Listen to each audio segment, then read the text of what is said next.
Hi my dear students, I hope you guys are doing well. तो अब आप cat की तैयारी ज़ोरों शोरों से कर रहे होंगे। तो कैट की तैयारी इसलिए करते हैं क्योंकि हम एमबीए करना चाहते हैं, right. We want to make our career in management and the best path is to do a professional course from a top notch college so that you learn all the right skills needed to begin your corporate journey. So in this video we are going to discuss that what are those top 10 skills that you learn while you pursue your MBA. It's going to be a quick and an interesting video. Let's get started. My name is Juhi Narula. तो देखिए, जब हम MBA की बात करते हैं तो जो सबसे पहली स्किल है जिसको आप एक मैनेजमेंट स्कूल से सीखते हो वो डेफिनेटली कम्युनिकेशन स्किल्स है। तो अक्सर बच्चे कहते हैं कि मैम हम तो बहुत कॉन्फिडेंट हैं, हम बहुत फ्लुएंट इंग्लिश बोलते हैं, we know all the fancy phrases and words to create an impact, but that's basically a strong myth that we need to get rid of. तो जब हम कम्युनिकेशन स्किल्स की बात करते हैं हमें ये समझना है कि communication is just not expressing what you want to say, but at times यहाँ पर कई ट्रिकी सिचुएशंस में आपको ओवरकम करना है। उन ट्रिकी सिचुएशंस को आप कोई प्रोजेक्ट को लीड कर रहे हैं, मैनेज कर रहे हैं, तो बिजनेस कम्युनिकेशन कैसा होगा, कैसे आप दूसरे को बिना ऑफेंड किए अपने गोल को अचीव कर पाते हैं, राइट तरीके से किसी डील को लेकर आगे बढ़ते हैं। So there are lot of ifs and buts and it is just not a narrow definition of communication that says that you need to speak really good English to communicate। तो ये सारी जो nitty-gritties हैं ये आपको एक professional MBA ज़रूर सिखाता है कि आप जब मल्टीपल प्रोजेक्ट्स करते हैं कॉलेजेस में, आप पार्टिसिपेट करते हैं कई कल्चरल इवेंट्स में, राइट, आप कोई रिपोर्ट प्रेजेंट करते हैं, केस स्टडीज़ करते हैं, तो वहाँ पर ये छोटी छोटी स्किल्स आप धीरे धीरे इम्बाइब कर जाते हैं जो आपको प्रोफेशनल जर्नी में बहुत हेल्प करती है। Next, that we can talk about is leadership and management. So understand this, that there can be people who are born with some leadership skills and management skills, right? पर कई बार आप उन skills को polish नहीं कर पाते अगर आपका इन्वायरमेंट आपको सपोर्ट नहीं करता या कंड्यूसिव नहीं होता। तो आपको वो कंड्यूसिव इन्वायरमेंट देता है एक MBA कॉलेज, राइट। तो जब आप एक प्रोफेशनल MBA को परस्यू करते हो तो आप अपनी इनहेरेंट अगर लीडरशिप स्किल्स या मैनेजमेंट स्किल्स हैं उसको आपके अंदर हैं तो उसको बेहतर बनाने में, उसको शार्पन करने में, उसको पॉलिश करने में और to take it to another top notch level, definitely an MBA helps. तो कई बार हमने ये भी देखा है कि कुछ एंटरप्रेन्योर्स थे जिन्होंने अपने करियर को बिगिन करा, अपने स्टार्टअप शुरू करे, बट उनको क्योंकि अंडरस्टैंडिंग बहुत सॉलिड नहीं थी, लीडरशिप स्किल्स उतने मजबूत नहीं थे या मैनेजमेंट में कई ग्लिचेस आते थे, फिर उन्होंने एक MBA का पाथ लिया। They did their MBA from good colleges, so they got two skill sets. तो उसके बाद when you bounce back to do whatever you would want to, in case you would want to have your own startup और you would want to take the corporate road ahead, if you learn the skills, and some people say that these skills can't be learned. To some extent these skills can definitely be polished and advanced if you are in the right environment. So you definitely need that environment, which of course an MBA college provides you, the degree offers you, and you can basically make that skill an inherent part of your personality, right? तो जो next skill है वो है entrepreneur और innovation skill. तो कभी भी आपको करियर में प्रोग्रेस करना है और आप टॉप नॉच पोजीशंस पे जाते हैं तो लीडरशिप और मैनेजमेंट स्किल्स के साथ बहुत ज़रूरी है कि आप इनोवेटिव तरीके से सोचें, राइट। ये एक शार्प प्रॉब्लम सॉल्विंग स्किल मान सकते हो आप कि आप आउट ऑफ द बॉक्स सोच रहे हो, नए आइडियाज़ को प्रेजेंट कर रहे हो, राइट। अगर आप वो न्यूनेस नहीं लेकर आते तो आपका role as a leader question में आ जाता है, राइट। तो वो क्रिएटिविटी सीखने के लिए, वो एंटरप्रेन्योरशिप सीखने के लिए, how to get the things done, right, you need to have certain skill set. Again to some extent कई लोगों में होता है पर बहुत एक्सटेंट तक ग्रो करता है when you are doing your MBA। And please take this very seriously, that creativity is a very powerful skill and much in demand। तो अगर आप इनोवेटिव स्किल्स बिल्ड कर लेते हो, क्रिएटिव तरीके से सोचना शुरू करते हो, तो बेसिकली ऐसा नहीं है कि अगर आप सोचते हैं कि मैं क्रिएटिव हूँ या नहीं हूँ, 0 या 1 में ही काम होता है। There are some people who are really expanding their horizons, becoming better because of the exposure that they have.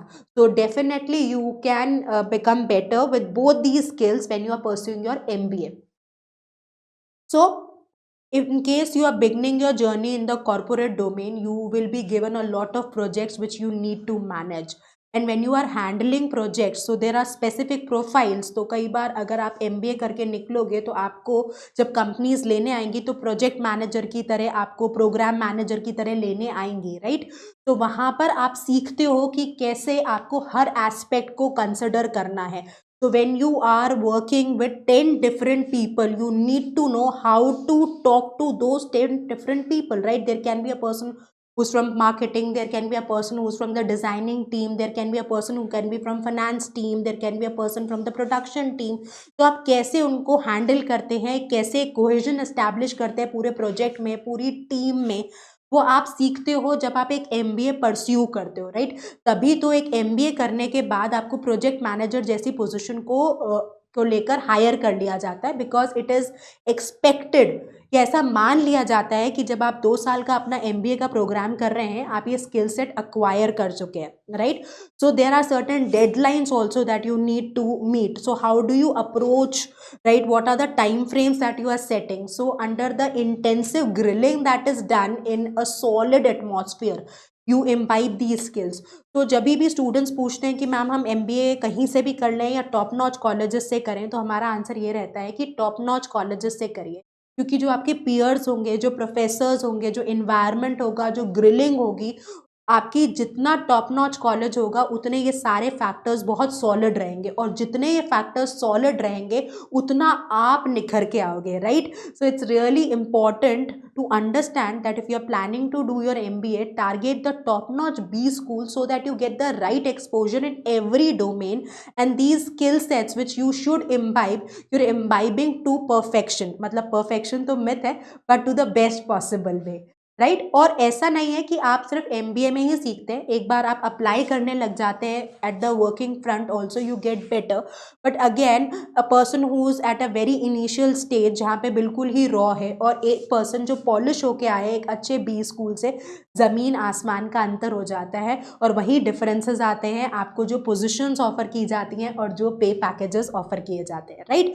Next is interpersonal skill. तो ये बहुत ही इंपॉर्टेंट स्किल है. अब जैसे जैसे आप हायरार्की में ऊपर बढ़ते जाते हैं, लीडरशिप रोल्स लेते जाते हैं, तो हमारी टेक्निकल स्किल्स बहुत पीछे छूट जाती हैं और इंटरपर्सनल स्किल्स बहुत सॉलिड काम करती हैं, राइट?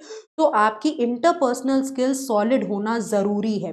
और ये कैसे आती है? जब आप बहुत अलग अलग माइंड्स के साथ उठते बैठते हो, डील करते हो, प्रॉब्लम सॉल्व करने की कोशिश करते हो, राइट? तो it is not only being intelligent, it is also about having a sharp emotional quotient.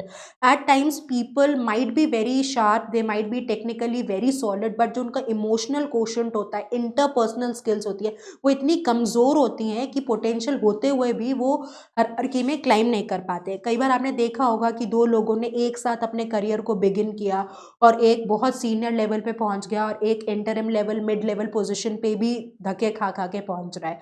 उसमें एक मेजर फैक्टर होता है कि आप कैसे लोगों से बना के रख रहे हैं, कैसे लोगों से डील कर रहे हैं, अपने जूनियर्स को कितना कॉन्फिडेंस दे पा रहे हैं, अपने सीनियर्स को कितना कॉन्फिडेंस में ले पा रहे हैं, राइट? तो ये सारी स्किल्स आपको एक MBA स्कूल में इन्वायरमेंट में बिल्ड करने में बहुत मदद मिलती है.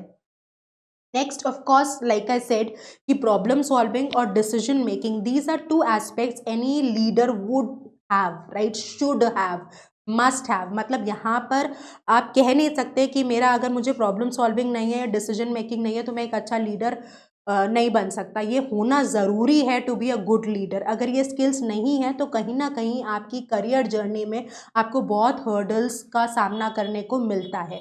To understand this that we should always, जब भी आप अपना MBA करने जाएंगे, ये एक स्किल्स की लिस्ट बना लीजिएगा और देखिएगा, बार बार अपना स्वॉट एनालिसिस करिएगा, आइडेंटिफाई करिएगा कि आप किस एक्सटेंट तक ये स्किल्स को इम्बाइब कर पा रहे हैं. और जब हम इंटरव्यूज़ में भी स्टूडेंट्स प्रिपेयर करते हैं इंटरव्यूज़ के लिए, और जब अपने आंसर्स देते हैं पैनल के सामने, तो कहीं ना कहीं वो चेक करते हैं पैनलिस्ट की कुछ लेवल ऑफ क्रिएटिविटी है, कुछ level of problem solving skills है, कुछ डिसीजन मेकिंग स्किल्स हैं, ऑफिसर लाइक क्वालिटीज़। जैसे जो बच्चे एनडीए का एग्ज़ाम देते हैं, आर्मी में एग्ज़ाम देते हैं, तो 12th के बाद जब उन बच्चों को लिया जाता है तो उनमें OLQ को चेक किया जाता है, ऑफिसर लाइक क्वालिटीज़।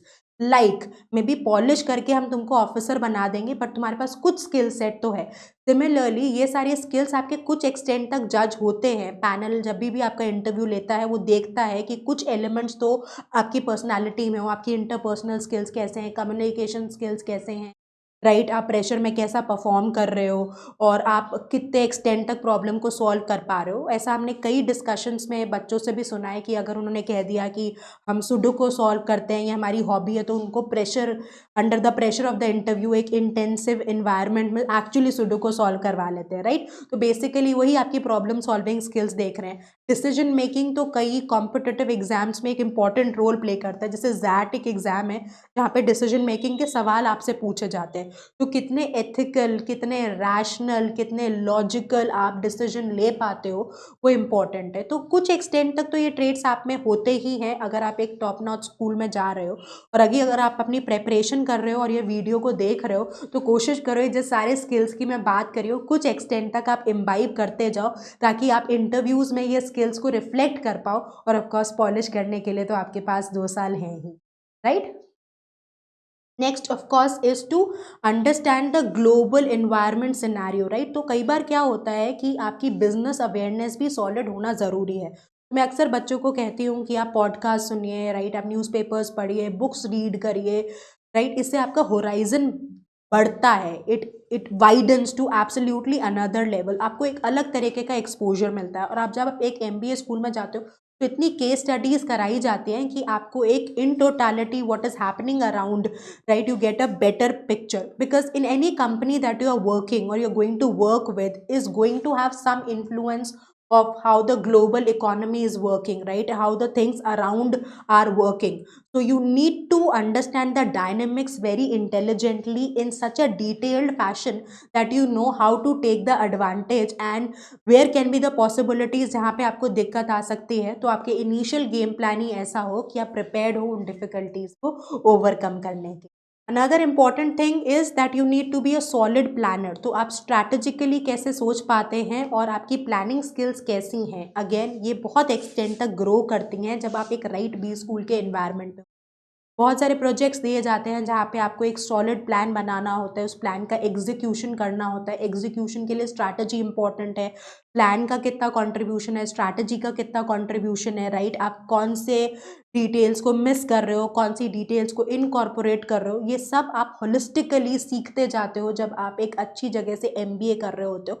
ये बेसिकली एजेंडाज होते हैं सारे बी स्कूल्स के, जब भी करिकुलम उनका प्लान किया जाता है कि ये सारे स्किल सेट तो हमें अपने बच्चों को through various courses, through various internships, through various trainings, through various projects imbibe करवा दिए जाएं, ताकि एक पॉलिश्ड पर्सन निकले who is absolutely corporate ready, right.